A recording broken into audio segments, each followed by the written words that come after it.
Hello, ladies and gents. My guest on today's show is a veteran of development and sustainability.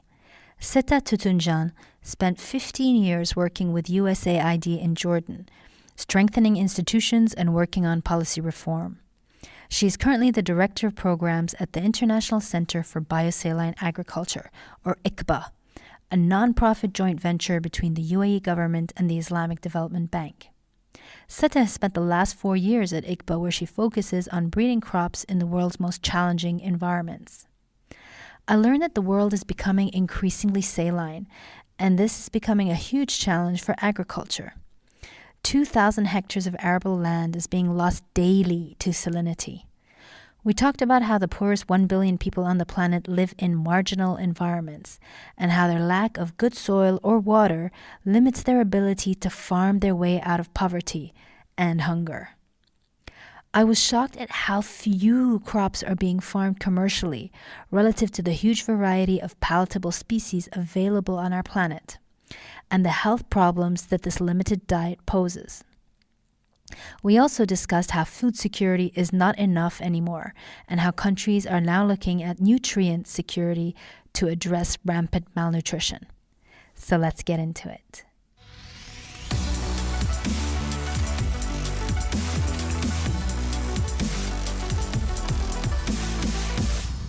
Seta, it's so great to have you on the show. Thank you very much for taking the time. It's so great to be on the show, Rana. I'm an avid follower of yours, so it's always great to be on something that you like. Great. All right, well, let's talk a little bit about where you work. Can you tell us, so what does ICBA stand for? So I work at the International Center for Biosaline Agriculture. It's a non-for-profit applied research for development center that was established in the late 1990s as an initiative between the UAE government and the Islamic Development Bank. And the purpose of the center was to increase agricultural productivity in areas that were affected by salinity and which had difficult climatic conditions. So we do applied research, as I mentioned, and that differs a little bit from basic research. You see what kind of research is already generated elsewhere, and then you test them in real life. And then based on that, we develop solutions on how you can grow your food under water scarcity conditions, under salinity conditions, in degraded lands, and under different climatic conditions. Stop. There's so much here that I want to get into. Okay, well, first of all, why did you start with salinity at the center? So we started in salinity because, as I mentioned, it was an initiative between the UAE government and the Islamic Development Bank, and many of the Muslim countries in the 80s were facing salinity problems. Their agricultural lands basically were turning into salinized lands that you cannot produce in. So they went to the bank with this problem, and we were established as a center to look at what technologies are available to deal with this problem. And this is how the center started in '99, and we continued actually for the first 10 years looking at this with the added mandate later on of integrated water resources management, because water scarcity is also a big problem. Yeah, I want to go into that. So for listeners, we have listeners in 129 countries, so they might not know, but we live in a very arid region. Maybe you can tell us more about water scarcity in the Middle East. Yes, so in the Middle East, most of the top 10 water scarce countries in the world, a lot of them come from this region. So water scarcity is a big problem, and producing our food for a growing population is another big problem, as is the heat, and that is becoming even hotter now with climate change. But by the way, Rana, the salinity problem is now not a problem that is contained within developing countries. According to what we've heard, communicated to us, salinity in the past few years has been the biggest problem that the UN Food and Agricultural Organization has been receiving as a complaint. We have around 2,000 hectares of arable land lost daily to salinity. Wow. So arable land means that land that is currently being cultivated for agriculture, and 2,000 hectares a day, if you equated over the past 20 years, we lost arable land the size of France. And as you know, we have a growing global population which needs extra food. So this is currently proving to be a challenge on a global scale. And that's why in 2010 we moved from being only a center that targets Muslim countries to working in development at large across the globe. Let's go back to something you mentioned earlier, marginal environments. What exactly does that mean? So we started working on salinity issues, and then by 2004 we started working on water scarcity. By 2010 we moved to marginal environments, which is marginal environments are those environments which are constrained by a number of biophysical constraints, including, for instance, land degradation, poor soils, not only saline soils, but poor soils, poor water quality, scarce water quality, but also by climatic challenges in terms of heat, in terms of drought, dust. But concurrently, marginal environments are also constrained by socioeconomic factors such as poor infrastructure, low prevalence of women in decision-making, weak value chains for agricultural produce. So for us, we look at targeting those areas whereby you have the biophysical constraints, but you also have the socioeconomic constraints. And globally, around 1.7 billion people live in marginal environments, including the poorest 1 billion people who find it very difficult to find means to break out of poverty, because traditionally the way out of poverty has been rural development through agriculture. So if you have these constraints that inhibit you from doing agriculture, how do you get out of poverty? There are very few chances available. So the poorest in the world live in these marginal environments and don't have the ability to grow crops to pull themselves out of poverty. Yes, because if you're living in an area where you have good soil, good land, you have rain, you can at least grow your food, you can feed your family. But if you're living somewhere where you don't have a job, and the land outside isn't of good soils, you don't have the water to grow your food, so you're not only poor, but you're hungry as well.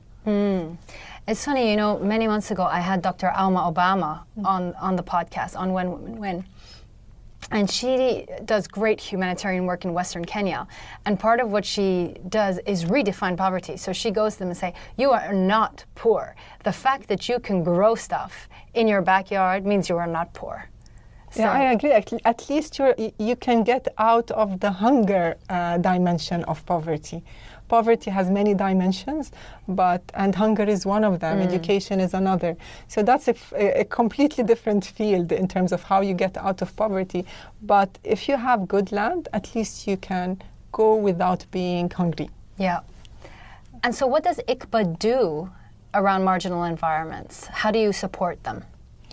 So we look at finding solutions, effective solutions that are also sustainable, whereby you can grow your food in manners that under water scarcity, under salinity, under hot climates. And we have different aspects. So we work on natural soil amendments. We work on how you can grow food, for instance, with brackish water, which is not fresh water, but not as salty as seawater.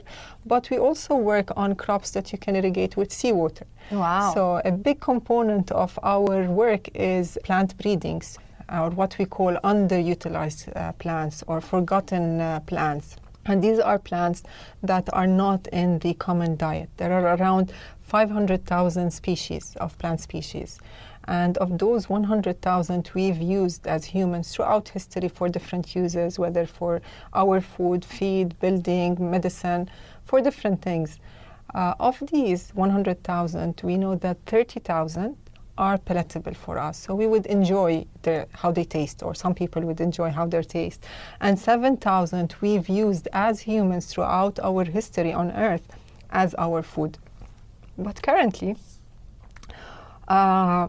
we are cultivating of these 30,000 palatable crops, 150 crops only on a global scale. And to make things a little bit more constraining, 90% of our food cultivation is less than 20 crops.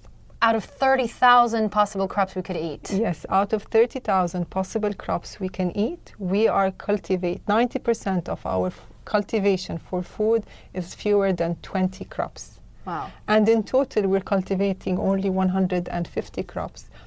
And our diet, 60% of the diet, the energy diet that we consume comes from 4 crops, which are rice, wheat, maize or corn as you want to refer to it, and potatoes.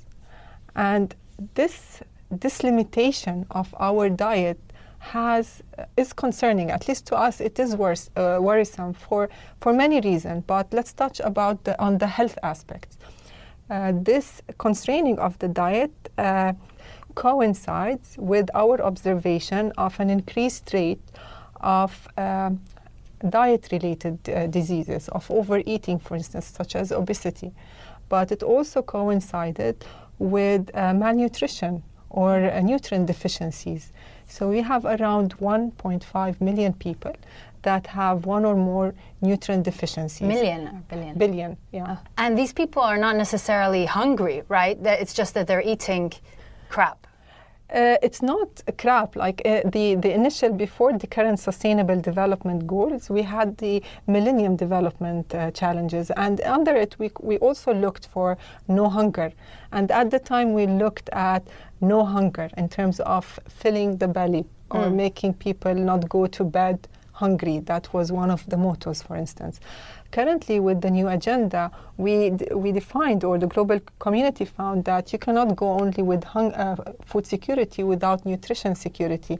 You need to feed your children, you need to feed yourself with food that will food that will fill you up, but also food that will provide the nutrients that your body needs.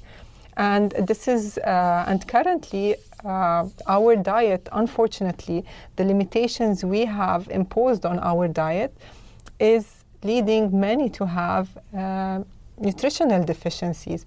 And plus, with climate change, with the changing climate, this is posing another risk, which is a food security risk, because many of those staple crops or major crops that we depend on cannot perform as well under heat, which is a warmer climate, or under water scarcity. So Seta, knowing what you know now about nutrition and crops, what is your diet like? So first, because I am gluten intolerant, my diet is limited. So I've already eliminated 2 of some of the major crops, which are wheat and barley. But I've also integrated a lot of other crops into my diet that 6 years ago I was not familiar with, such as, for instance, sorghum or millet, both of which are labeled in many of our stores as bird feed, although they're much more nutritious for us as humans. I've integrated amaranth into my diet, quinoa. So there are many things. But my diet also, I'm more into plant-based diet than an animal diet. I'm not a vegetarian, but I try to limit my animal intake in terms of diets because of the carbon footprint. So it's a mixture of a diet. Great, yeah. Well, we've integrated amaranth, millet, quinoa, spelt, and I think there was one more in my, and oats. We have time. What are oats like? Oats also, most of the oats in the market has gluten in it, and spelt has gluten, so I don't eat it a lot. But in the past, I used to eat them. Great, okay. So this is something that I wanted to ask you. You know, you mentioned the 90% of our diet is based on 4 crops: rice, corn, wheat, and potato. Are these 60%, excuse me. And are these very water intensive crops to grow? So it depends, but most of them, like rice is a water intensive crop. Wheat is considered as a less water intensive crop, but there are crops that require still less than wheat or than barley than others. Like so what? It's a diversification. We're promoting more diversification, which is we're not saying one crop is bad, the other is better. We're just saying that we need to have bigger diversity than 150 crops in general. Among the crops, for instance, that we work on and that we're behind and promoting is quinoa. Quinoa is a crop that can withstand heat.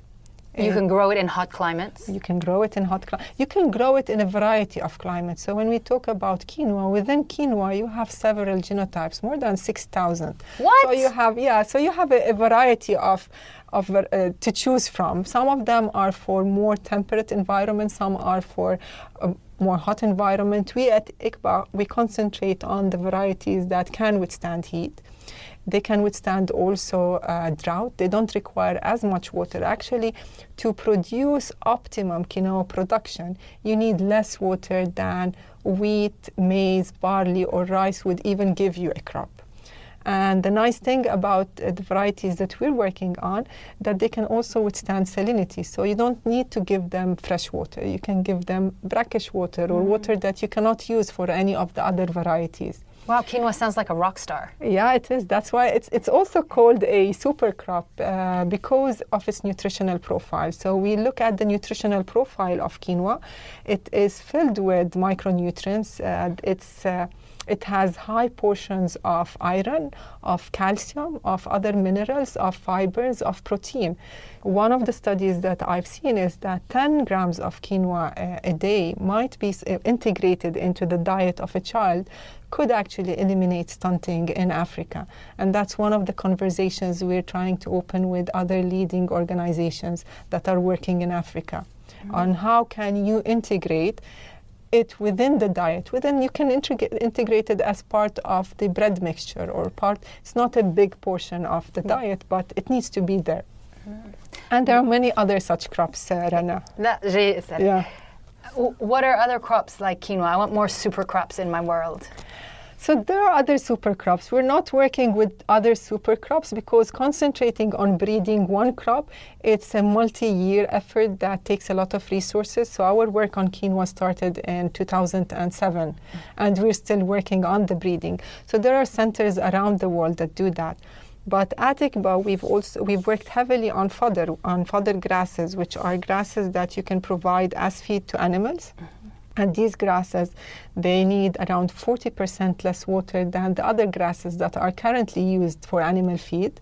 And that water can be up to 60% seawater salinity.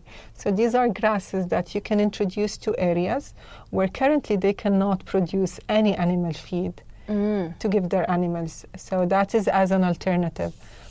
And also we work on crops. For instance, part of the other crops that we work on are crops that you can use for biofuels that do not compete with our food diet. Because in 2008 we had the world food crisis, where the crisis went up. Partially that was because of the rise of use of biofuels as a climate change mitigation tactic. But if you're using food products for biofuels, then you're basically driving the prices up, and the poor no longer are able to afford those crops. So at ICBA, we're working on a crop, and we're hoping to work on more than on other crops as well, that you can use seawater to grow that crop for biofuels. So in that case, it doesn't compete neither with arable land, where you can grow food crops, nor with water that would alternatively go for food crops. Wow, that's amazing. Okay. What are biofuels used for these days?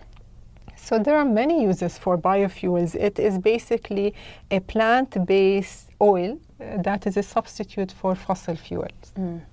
So Seta, I'd like to change the direction of the chat and ask you a few personal questions. So how long have you been working in development now? So I've been working in development since 1997. Great. So a little bit over 20 years now. Okay. And what achievement are you most proud of? So I started my career in the commercial sector, Rana. And it was in marketing, actually. I used to do qualitative and quantitative research as a way to integrate it into marketing plans. So in '97, by chance, I was hired by USAID to develop USAID? USAID, okay. To develop a water conservation campaign for Jordan. I'm originally from Jordan, and Jordan is among the top 10 water scarce countries. So water scarcity is a big issue there. My biggest achievement, I would think, is that I integrated the marketing concepts into the communication for water scarcity. And it was one of the first campaigns worldwide to integrate social marketing within fields that are outside the health and family planning field. It was starting in the 90s to explore how you can do that in other fields. So it's basically you use the same 4 Ps that you use for marketing any product, but in this case you market a certain behavior or a certain policy change that you want to see affected.